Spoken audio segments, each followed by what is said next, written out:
ដឹងតែខ្លួនឯងចង់បានអ្វីមួយហ្នឹងប៉ុន្តែហេតុអ្វីបានជាខ្លួនឯងធ្វើទង្វើដែលប្រាចាកពីបំណងប្រាថ្នារបស់ខ្លួនឯងជម្រាបសួរអ្នកទាំងអស់គ្នាថ្ងៃនេះខ្ញុំមានសៀវភៅមួយក្បាលដែលមានចំណងជើងថា The Mountain is You ខ្ញុំសូមបកប្រែថាភ្នំដែលមាននៅក្នុងចិត្តរបស់អ្នកជាប្រភេទសៀវភៅអភិវឌ្ឍខ្លួនឯង Self Help Book ហើយនៅកន្លែងនេះអ្នកនិពន្ធបានសរសេរថាផ្លាស់ប្ដូរពីការបំផ្លាញខ្លួនឯងទៅជាការគ្រប់គ្រងខ្លួនឯងភ្នំនៅក្នុងសៀវភៅនេះគឺជាពាក្យប្រៀបធៀបសំដៅទៅនឹងបញ្ហាឧបសគ្គដែលមាននៅក្នុងចិត្តរបស់យើងដែលបណ្ដាលឲ្យយើងមានអាកប្បកិរិយាធ្វើទង្វើដែលមិនគប្បីចំពោះខ្លួនឯងឬជាទង្វើដែលកំពុងតែបំផ្លាញខ្លួនឯងភ្នំគឺជាអ្វីដែលកំពុងតែបាំងរារាំងរវាងយើងនិងជីវិតដែលយើងប៉ងប្រាថ្នាដូចជាការងារមុខរបរមនុស្សសេចក្តីសុខសន្តិភាពហើយជាជីវិតដ៏ស្រស់ស្អាតដែលយើងប៉ងប្រាថ្នាហើយអ្វីទាំងអស់ហ្នឹងគឺវានៅម្ខាងទៀតនៅភ្នំដូច្នេះហើយបើសិនជាយើងឃើញជីវិតដែលយើងនៅបច្ចុប្បន្ននេះមានគម្លាតនៅឆ្ងាយរវាងជីវិតដែលយើងប៉ងប្រាថ្នាចឹងវាអាចបណ្ដាលមកពីការបំផ្លាញខ្លួនឯងដែលយើងកំពុងតែមានបច្ចុប្បន្នហ្នឹងភ្នំមិនមែនសំដៅទៅនឹងបញ្ហាឧបសគ្គដែលយើងជួបប្រទះនៅក្នុងជីវិតនៅខាងក្រៅនេះទេប៉ុន្តែជាបញ្ហាឧបសគ្គដែលមាននៅក្នុងចិត្តរបស់យើងដូចជាស្នាមរបួសតាំងពីកុមារភាពដែលមិនទាន់បានព្យាបាលឲ្យជាសះស្បើយបទពិសោធន៍មិនល្អពីអតីតកាលនិងអារម្មណ៍ភ័យខ្លាចអារម្មណ៍ឈឺចាប់និងការសង្ស័យចំពោះខ្លួនឯងការឡើងភ្នំនៅក្នុងសៀវភៅនេះមានន័យថាយើងកំពុងតែទៅព្យាបាលស្នាមរបួសដែលយើងកំពុងមានឲ្យជាសះស្បើយបង្កើនភាពធន់និងផ្លាស់ប្ដូរខ្លួនឯងហើយយើងជាមនុស្សតែម្នាក់ដែលអាចឆ្លងកាត់ភ្នំដែលមាននៅក្នុងចិត្តយើងបានអត់អាចមាននរណាមកដើរឆ្លងកាត់ភ្នំដែលយើងកំពុងប្រឈមជំនួសយើងបានទេពីព្រោះភ្នំដែលយើងកំពុងតែប្រឈមគឺយើងខ្លួនឯង You are the mountain is you ខ្ញុំបានដកស្រង់មេរៀនចំនួន5ដែលរៀនបានចេញពីសៀវភៅហើយខ្ញុំនឹងសង្ខេបចែកម្លែកជូនអ្នកទាំងអស់គ្នាមេរៀនទី1នោះគឺអ្វីជាការបំផ្លាញខ្លួនឯងមនុស្សគ្រប់គ្នាតែងតែមានសម្លេងពីរនៅក្នុងខ្លួនសម្លេងទី1គឺចង់ឲ្យជីវិតខ្លួនឯងល្អប្រសើរចង់អភិវឌ្ឍខ្លួនឯងចង់ផ្លាស់ប្ដូរខ្លួនឯងឲ្យកាន់តែល្អប្រសើរជាងមុននិងចង់ចាក់ចេញពីតំបន់សុវត្ថិភាពរបស់ខ្លួនឯងចង់ចាក់ចេញពី comfort zone របស់ខ្លួនឯងហើយសម្លេងមួយទៀតចង់រក្សាសុវត្ថិភាពរបស់ខ្លួនឯងចង់រក្សាស្ថិរភាព comfort zone ដែលខ្លួនឯងកំពុងតែមាននឹងហើយបើសិនជាយើងឃើញជីវិតដែលយើងនៅបច្ចុប្បន្ននេះមានគម្លាតនៅឆ្ងាយរវាងជីវិតដែលយើងប៉ងប្រាថ្នាព្រាណាគាត់បានហៅគឺជាការបំផ្លាញខ្លួនឯងការបំផ្លាញខ្លួនឯងគឺជាវិធីដែលយើងប្រើដើម្បីការពារខ្លួនយើងជៀសវាងពីអារម្មណ៍ឈឺចាប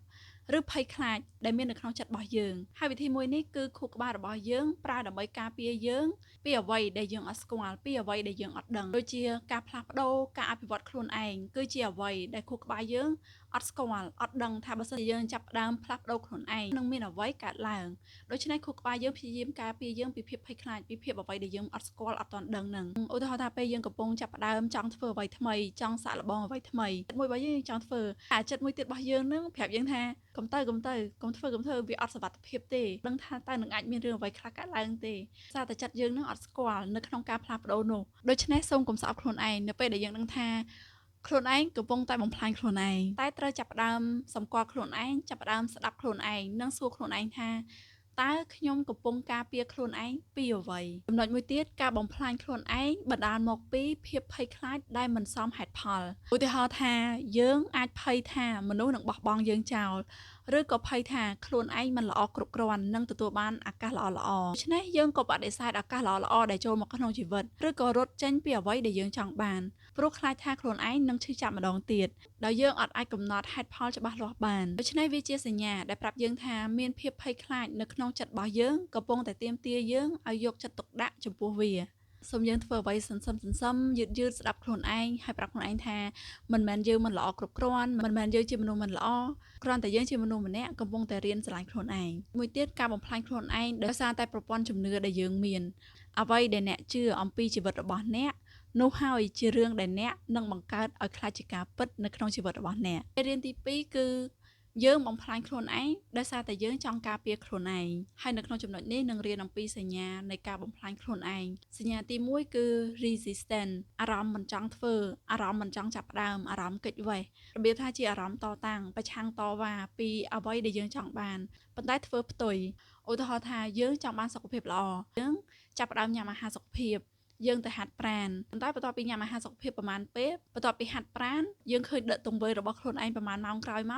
កទៅញ៉ាំអាហារបំពងឬក៏ទៅញ៉ាំភេសជ្ជៈផ្អែមពេលណាក៏បានសរសេរថាគឺអាចដោយសារតែអ្នកភ័យខ្លាចចំពោះការផ្លាស់ប្ដូរដូច្នេះដើម្បីឈប់បំផ្លាញខ្លួនឯងគឺតម្រូវឲ្យយើងខ្លួនឯងផ្ដោតសារឡើងវិញ ត្រូវផ្ដោតនិងច្បាស់លាស់ជាមួយខ្លួនឯងថាតើអ្វីដែលយើងខ្លួនឯងចង់បានពិតប្រាកដ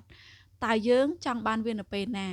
ហើយហេតុអ្វីយើងចង់បានវាហើយរោគសញ្ញាមួយទៀតនៃការបំផ្លាញខ្លួនឯងគឺ perfectionism គឺជាការគិតការរស់នៅក្នុងស្តង់ដារខ្ពស់ខ្លាំងពេកដល់ថ្នាក់ដែលវាបង្កើតភាពភ័យខ្លាចនិងការបំផ្លាញខ្លួនឯង perfectionism ជារបៀបមួយនៃការគេចពីការរិះគន់ការបរាជ័យឬក៏ការដែលខ្លាចថាมันល្អគ្រប់គ្រាន់ឧទាហរណ៍ថាយើងឃើញខ្លួនឯងតែងតែនិយាយថា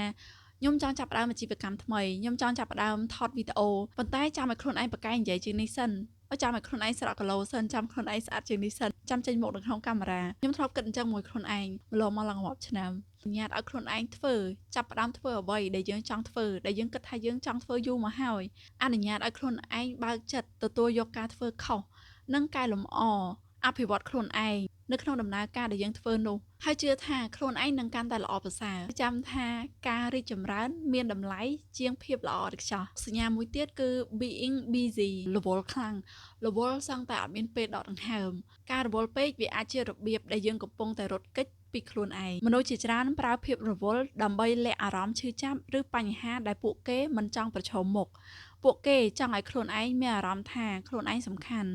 ប៉ុន្តែការពិតនោះវាគ្រាន់ជាវិធីដើម្បីបំភ្លេចអ្វីមួយនៅក្នុងចិត្តរបស់ពួកគេនៅពេលដែលយើងរវល់ខ្លាំងពេកយើងបាត់បង់ភ្ញាក់រលឹកការពិតជាក់ស្ដែងនៅក្នុងជីវិតរបស់យើងមិនបានសម្គាល់ថាតើអ្វីជារឿងដែលសំខាន់សម្រាប់ចិត្តយើងពិតប្រាកដវិធីដែលអាចដោះស្រាយបានគឺចាប់ផ្ដើមសរសេរ to do list របស់យើងអ្វីដែលយើងត្រូវធ្វើក្នុងមួយថ្ងៃអាចសរសេរ5ចំណុចដែលសំខាន់ចំពោះយើងដែលយើងត្រូវធ្វើក្នុងថ្ងៃហ្នឹងឬក៏អាចជ្រើសរើសវិធីសួរខ្លួនឯងថាតើខ្ញុំកំពុងរវល់ដើម្បីអីមេរៀនទី3ដើម្បីផ្លាស់ប្ដូរពីការបំផ្លាញខ្លួនឯងតើតែយើងរកឲ្យឃើញនៅតម្រូវការចម្បងដែលយើងចង់បាន Core needs តម្រូវការចម្បងវាគឺជាអ្វីដែលនៅពីក្រោយនៃទង្វើការបំផ្លាញខ្លួនឯងបើសិនជាតម្រូវការចម្បងមិនត្រូវបានដឹងនិងឆ្លើយតបដើម្បីបំពេញតម្រូវការនោះទេវានឹងបណ្ដាលឲ្យកើតឡើងនៃទង្វើបំផ្លាញខ្លួនឯងម្ដងហើយម្ដងទៀតកើតឡើងដដែលហើយនៅពេលដែលយូរពេកទៅនឹងក្លាយទៅជា core commitment ការបដិញ្ញាចម្បងគឺអ្វីដែលយើងគិតថាយើងចង់បានពីនឹងគឺផ្ទុយគ្នា core needs គឺជាអ្វីដែលនៅក្នុងចិត្តរបស់យើងក្នុងខ្លួនរបស់យើងនេះចង់បានពិតប្រាកដហើយនៅពេលដែលតម្រូវការនោះមិនបានឆ្លើយតបយើងនឹងបង្កើត core commitment ការបដិញ្ញាចម្បងដែលយើងគិតថាយើងត្រូវការឧទាហរណ៍កើត core commitment ឲ្យខ្លួនឯងថាខ្ញុំត្រូវការធ្វើឲ្យគេពេញចិត្តចូលចិត្តនិងស្រឡាញ់ខ្ញុំនៅពេលដែលយើងបង្កើត core commitment បែបនោះទង្វើដែលយើងនឹងធ្វើគឺអាច people pleaser គឺយើងព្យាយាម please មនុស្សគ្រប់គ្នាយើងអត់ហ៊ានបដិសេធចំពោះអ្នកដទៃយើងព្យាយាមធ្វើគ្រប់បែបយ៉ាងដើម្បីឲ្យគេស្រឡាញ់ដើម្បីឲ្យគេចូលចិត្តយើងស្ដែងអ្វីដែលយើងចង់បានពិតប្រាកដគឺក្តីស្រឡាញ់ចំពោះខ្លួនឯងដូច្នេះអ្វីដែលយើងត្រូវធ្វើគឺយើងផ្ដល់ក្តីស្រឡាញ់ឲ្យខ្លួនឯងជាមុនសិនថែទាំខ្លួនឯងពេញតម្រូវការឲ្យខ្លួនឯងរៀនទទួលស្គាល់ថាមនុស្សគ្រប់គ្នាមិនអាចមកស្រឡាញ់ចូលចិត្តយើងទាំងអស់គ្នាបានទេមេរៀនទី4កុំមើលរំលងអារម្មណ៍អវិជ្ជមានដែលប៉ះទង្គិចដល់ចិត្តរបស់យើងនិពន្ធក៏បានសរសេរថាអកប្បកិរិយាការបំផ្លាញខ្លួនឯងកើតឡើងដោយសារតែយើងមិនបានបញ្ចេញអារម្មណ៍មិនល្អដែលយើងមានហើយនៅពេលដែលយើងមិនអនុញ្ញាតឲ្យខ្លួនឯងបានទទួលស្គាល់អារម្មណ៍របស់ខ្លួនឯងនោះវានឹងបង្កជាអ្វីដែលប៉ះពាល់ដល់ចិត្តរបស់យើងហើយយើងក៏ជ្រើសរើសបំភ្លេចអារម្មណ៍ទាំងនោះជៀសវាងមិនឲ្យអារម្មណ៍ទាំងនោះលេចឡើងបានហើយលាក់ទុកកប់ជ្រៅនៅក្នុងជម្រៅចិត្តរបស់យើងនៅពេលដែលយើងបិទចិត្តខ្លួនឯងទុកវានៅក្នុងខ្លួនវាក៏បណ្ដាលឲ្យយើងក្លាយជាមនុស្សដែលងាយប្រតិកម្មងាយខឹងងាយសោកសៅព្រោះនៅក្នុងចិត្តរបស់យើងមានអារម្មណ៍មិនល្អដែលមិនទាន់បានដោះស្រាយដូចជាអារម្មណ៍ខឹងការខឹងកំហឹងគឺជាអារម្មណ៍ដ៏ស្រស់ស្អាតនិងមានអំណាចបំផុតមួយវាមិនមែនជាអារម្មណ៍អាក្រក់ទេប៉ុន្តែវាជាសារដែលបង្ហាញថាយើងត្រូវការផ្លាស់ប្ដូរអ្វីមួយអារម្មណ៍ខឹងបង្ហាញយើងពីអ្វីដែលសំខាន់បំផុតចំពោះយើងឬទាមទារឲ្យយើងពិនិត្យមើលកំណត់ព្រំដែនឲ្យខ្លួនយើងសាជាថ្មីនៅពេលដែលយើងមិនទទួលបានការគោរពសិទ្ធិឬត្រូវបានឈ្លានពានពីនរណាម្នាក់យើងអាចប្រើការខឹងដើម្បីយល់ពីអានុភាពរបស់យើងខ្លួនឯងនិងដែនកំណត់របស់យើងនិងអាចប្រើវាជាថាមពលសម្រាប់ការផ្លាស់ប្ដូរដ៏ធំមួយនៅក្នុងជីវិតបានអារម្មណ៍សោកសៅ sadness អារម្មណ៍សោកសៅគឺជាការឆ្លើយតបយ៉ាងធម្មតានិងយ៉ាងត្រឹមត្រូវនៅពេលដែលយើងជួបប្រទះជាមួយនឹងការបាត់បង់អ្វីដែលយើងស្រឡាញ់និងមានតម្លៃចំពោះយើងវាមិនមែនជាអារម្មណ៍ដែលត្រូវលាក់បាំងកប់ទុកចោលតែជាអារម្មណ៍ដែលគួរតែត្រូវបានទទួលយក ព្រមទទួលយកថាខ្លួនឯងកំពុងតែសោកសៅកំពុងតែទុក្ខសោកជាមួយនឹងអ្វីដែលយើងបានបាត់បង់ទៅនិងអនុញ្ញាតឲ្យយើងខ្លួនឯងយំអនុញ្ញាតឲ្យទឹកភ្នែករបស់យើងហូរកាត់ថ្ពាល់មកការយំមិនមែនជាសញ្ញាដែលថាយើងទន់ខ្សោយទេប៉ុន្តែជាសញ្ញានៃភាពរឹងមាំផ្លូវចិត្តមនុស្សដែលអាចយំបានគឺជាមនុស្សដែលអាចបញ្ចេញការឈឺចាប់និងអាចព្យាបាលខ្លួនឯងបានមួយទៀតគឺអារម្មណ៍ចំណែនគឺជាអារម្មណ៍នៃការសោកស្ដាយនិងការមិនពេញចិត្តលើជីវិតរបស់ខ្លួនឯងវាមិនមែនព្រោះយើងចង់បានអ្វីដែលគេមានទេតែវាមានន័យថាយើងអាចចង់មានឬអាចចង់ឲ្យខ្លួនឯងបានធ្វើនិងបានទៅដល់ចំណុចនោះដែរប៉ុន្តែយើងមិនទាន់អនុញ្ញាតឲ្យខ្លួនឯងបានធ្វើវាដូច្នេះការចំណែនគឺជាកញ្ចក់បង្ហាញអំពីអ្វីដែលយើងប៉ងប្រាថ្នាប៉ុន្តែយើងមិនទាន់មានភាពក្លាហានគ្រប់គ្រាន់ដើម្បីតាមរកវានៅពេលដែលយើងដឹងថាខ្លួនឯងកំពុងតែមានអារម្មណ៍ច្រណែនកុំវាយតម្លៃវិនិច្ឆ័យគេត្រូវចាប់ផ្ដើមប្រើវាដើម្បីសួរខ្លួនឯងថាតើអ្វីដែលគេមាននឹងគឺជាអ្វីដែលខ្ញុំក៏ស្រមៃចង់បានដែរឬក៏អត់បើសិនជាវាជាអ្វីដែលយើងចង់បានប្រើវាជាកម្លាំងជំរុញចិត្តមើលឲ្យឃើញថាអ្នកដទៃគេធ្វើបានយើងក៏អាចធ្វើបានដូចគ្នារៀនអបអរសាទរជាមួយនឹងពួកគេហើយបើសិនជាវាមិនមែនជាអ្វីដែលយើងចង់បានទេក៏យើងរៀនអបអរសាទរជាមួយនឹងភាពជោគជ័យរបស់អ្នកដទៃដែរមួយទៀតគឺអារម្មណ៍ regret សោកស្ដាយស្ដាយក្រោយមនុស្សភាគច្រើនមិនសោកស្ដាយអំពីអ្វីដែលពួកគេធ្វើទេតែសោកស្ដាយអំពីអ្វីដែលពួកគេមិនបានធ្វើការស្ដាយក្រោយមិនមែនដើម្បីឲ្យយើងស្ទាក់ស្ទើរទេតែដើម្បីជំរុញឲ្យយើងរស់នៅឲ្យស្មោះត្រង់ជាមួយនឹងអ្វីដែលយើងចង់បានពិតប្រាកដចាប់ផ្ដើមធ្វើអ្វីដែលយើងតែងតែគិតថាយើងចង់ធ្វើមួយទៀតគឺ guilty ការដែលយើងមានអារម្មណ៍ថាខ្លួនឯងធ្វើខុសមិនបានធ្វើអ្វីដែលគួរធ្វើក្នុងសៀវភៅនេះបានសរសេរថាយើងតែងតែមានអារម្មណ៍ខុសចំពោះអ្វីដែលយើងមិនបានធ្វើច្រើនជាងអ្វីដែលយើងធ្វើនៅពេលដែលយើងមានអារម្មណ៍ខុសចំពោះអ្វីមួយមិនមែនមានន័យថាយើងជាមនុស្សអាក្រក់ឡើយ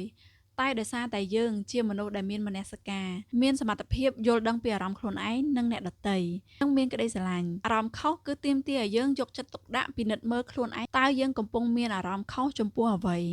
តើយើងបានធ្វើអ្វីមិនត្រឹមត្រូវចំពោះខ្លួនឯងឬក៏ចំពោះអ្នកដទៃធ្វើអ្វីឲ្យអ្នកដទៃរងរបួសដែរអត់ហើយចំណុចដែលសំខាន់ខ្លាំងដែលបានរៀននៅក្នុងមេរៀននេះដែរគឺពង្រឹងភាពវៃឆ្លាតផ្នែកអារម្មណ៍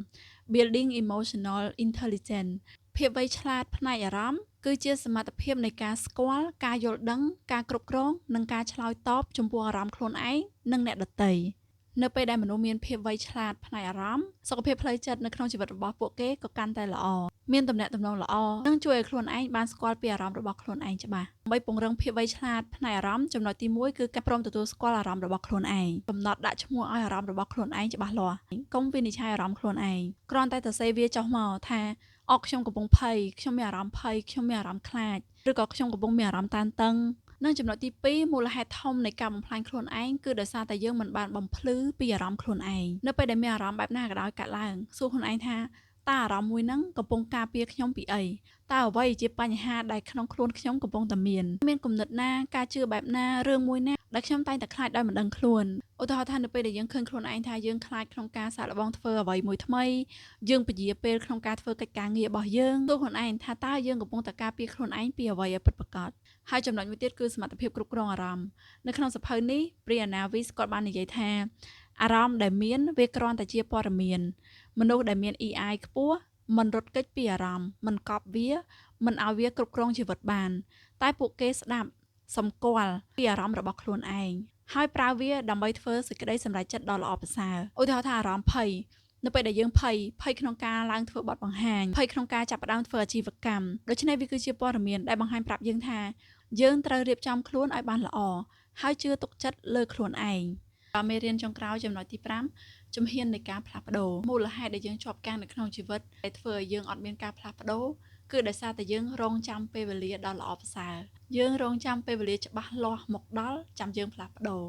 ប៉ុន្តែពេលវេលាហ្នឹងអត់ដែរមកដល់យើងទេខ្ញុំចូលចិត្តប្រយោគមួយនេះដែលព្រាណាក៏សរសេរជីវិតនឹងបង្ខំឲ្យអ្នកផ្លាស់ប្ដូរបើសិនជាអ្នកមិនព្រមផ្លាស់ប្ដូរខ្លួនឯងតាមដែលខ្លួនឯងចង់បាន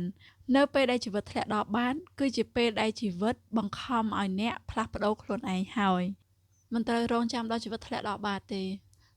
យើងអាចចាប់ផ្ដើមផ្លាស់ប្ដូរខ្លួនឯងជាជំហានតូចៗមិនចាំបាច់ផ្លាស់ប្ដូរខ្លួនឯងទាំងស្រុងទេចាប់ផ្ដើមពីជំហានតូចៗទៅព្រោះការផ្លាស់ប្ដូរការកសាងទម្លាប់ថ្មីគឺត្រូវការពេលវេលានិងភាពជាប់លាប់ធ្វើវាម្ដងបន្តិចហើយធ្វើវាជារៀងរាល់ថ្ងៃបើអ្នកចង់ផ្លាស់ប្ដូរខ្លួនឯងឲ្យឆាប់ចូលគេង អ្នកអាចចាប់ផ្ដើមចូលគេងឲ្យបានលឿនជាងរាល់ដង10នាទីបើអ្នកចង់ចាប់ផ្ដើមទម្លាប់អានអ្នកអាចចាប់ផ្ដើមអានសៀវភៅមួយទំព័រជារៀងរាល់ថ្ងៃបើអ្នកចង់ហាត់ប្រាណចាប់ផ្ដើមហាត់10នាទីជារៀងរាល់ថ្ងៃឃ្លាដែលខ្ញុំស្រឡាញ់ខ្លាំងនៅក្នុងសៀវភៅគាត់បានសរសេរថានៅពេលដែលអ្នកចាប់ផ្ដើមលូតលាស់ចាប់ផ្ដើមផ្លាស់ប្ដូរខ្លួនឯងអ្នកនឹងបង្កើត comfort zone ថ្មីឲ្យខ្លួនឯងអ្នកនឹងជ្រើសរើសអ្វីដែលជំរុញអ្នកឲ្យទៅមុខមនុស្សដែលស័ក្តិសមនិងត្រឹមត្រូវសម្រាប់អ្នកនឹងទៅជួបអ្នកនៅម្ខាងទៀតនៃភ្នំដែលអ្នកបានឆ្លងកាត់មិនត្រឹមតែទទួលបានការចូលចិត្តប៉ុណ្ណោះទេតែអ្នកត្រូវបានស្រឡាញ់មិនត្រឹមតែទទួលបានការយល់ពីអ្នកទេតែអ្នកត្រូវបានមើលឃើញពីតម្លៃរបស់អ្នកអ្វីដែលអ្នកបាត់បង់គឺជាអ្នកពីអតីតកាលដែលមិនមែនជាអ្វីដែលអ្នកចង់បានទៀតឡើយសម្រាប់អ្នកណាដែលចង់ចាប់ផ្ដើមផ្លាស់ប្ដូរខ្លួនឯងស្វែងយល់អំពីខ្លួនឯងអាចស្វែងរកសៀវភៅនេះអានបាន